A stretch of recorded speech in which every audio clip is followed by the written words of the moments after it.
টাঙ্গাইলের সখীপুর উপজেলার ঘেচুয়া বড়চালা নিম্ন মাধ্যমিক বিদ্যালয়ে ভুয়া নিয়োগে চাকরি নেওয়ার অভিযোগ উঠেছে একাধিক শিক্ষকের বিরুদ্ধে। আওয়ামী লীগের প্রভাব খাটিয়ে সভাপতির স্বাক্ষর জাল করে প্রধান শিক্ষক আমিনুল ইসলাম এসব নিয়োগ জালিয়াতি করেছে বলে অভিযোগ পাওয়া গেছে। 2004 সাল থেকে 2018 সাল পর্যন্ত নিয়োগপত্রে সভাপতির স্বাক্ষর জাল করে সদস্য সচিব দেখানো হয়েছে নজরুল ইসলামকে, অথচ নজরুল ইসলাম এই বিদ্যালয়ের কেউ নন। প্রধান শিক্ষকের যে নিয়োগটা সম্পূর্ণ জালিয়াতি এবং এখানে যে সব শিক্ষক নিয়োগ বোর্ড গঠন করা হয়েছে তার কেউ জানেন, আপনারা একা একে নেন। এখানে রাখা হয়েছে শিক্ষা সচিব, একজন সাধারণ নিয়োগ বোর্ডে একজন ওই স্কুলের পদাধিকার বলে একজন শিক্ষক থাকে, সেই শিক্ষক এই স্কুলে নাই। নজরুল ইসলাম নামের একজনকে এখানে সদস্য সচিব দেখিয়ে নিয়োগ নিছে। কে সেই নজরুল ইসলাম? এখানে নিয়োগপ্রাপ্ত কোনো শিক্ষক না, আপনারা খোঁজ নিয়ে দেখেন, সে নিয়োগপ্রাপ্ত কোনো শিক্ষক না। তারপরে যে শিক্ষকগুলো নেওয়া হয়েছে, এই দাতা প্রতিষ্ঠাতা এদের এই সাইনগুলোকে জাল করা হয়েছে। তাদেরকে একে একে জিজ্ঞান আপনি, তারা এই কথাটাই বলবেন আশা করি।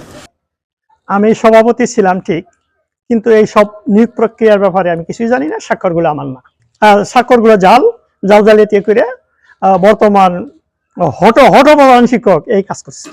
জি না, এই স্বাক্ষর আমি করি নাই। আমারে কোনো মাস্টারও বলে নাই, এমনকি কোনো কমিটির লোকেও বলে নাই। এই স্বাক্ষর আমি নিজে করি নাই। আপনি কি ওখানে সদস্য ছিলেন? সদস্য ছিলাম। এটা ভুয়া নিয়োগ, সব ভুয়া। আগে যে মাস্টার আছে সেই মাস্টারগুলো একটাও না। আমার সিগনেচার জাল করছে, আমার বড় ভাই প্রতিষ্ঠাতা আর সিগনেচার জাল। 3 সালের পরে কোনো নিয়োগ হয় না এই স্কুলে। আজকে সেখানে নিয়োগ বাণিজ্য, কোটি কোটি টাকার নিয়োগ বাণিজ্য হয়েছে। এবং কি এখানে আওয়ামী লীগের সাথে আতাত করে যে এখানে যে এমপি ছিল জহেরুল সাহেব, এই জহের সাহেবের ভাইকে এখানে আতিকুর রহমান আতোয়ারকে এখানে সভাপতি করে, তার স্বার্থে সভাপতি করে, সবাইকে তোয়াক্কা করে এই সভাপতি বানিয়েতে সে তার স্বার্থ হাসিল করছে, নিয়োগ বাণিজ্য করছে। এছাড়া সহকারী শিক্ষক শারমিন আক্তার সুমিকে নিয়োগ দেওয়া হয়েছে 2015 সালের 23 নভেম্বর, যার রেজুলেশনে সভাপতির স্বাক্ষর জাল করে সদস্য সচিব হিসেবে স্বাক্ষর করেছেন প্রধান শিক্ষক আমিনুল ইসলাম। অথচ আমিনুল ইসলাম প্রধান শিক্ষক হিসেবে নিয়োগ পেয়েছেন 2018 সালে।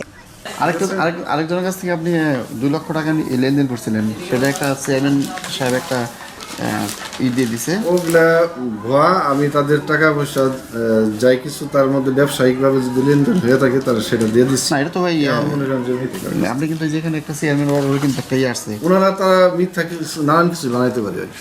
মিথ্যা কথা বলে। আপনি কি সত্যতা আছে চেয়ারম্যানের সাথে?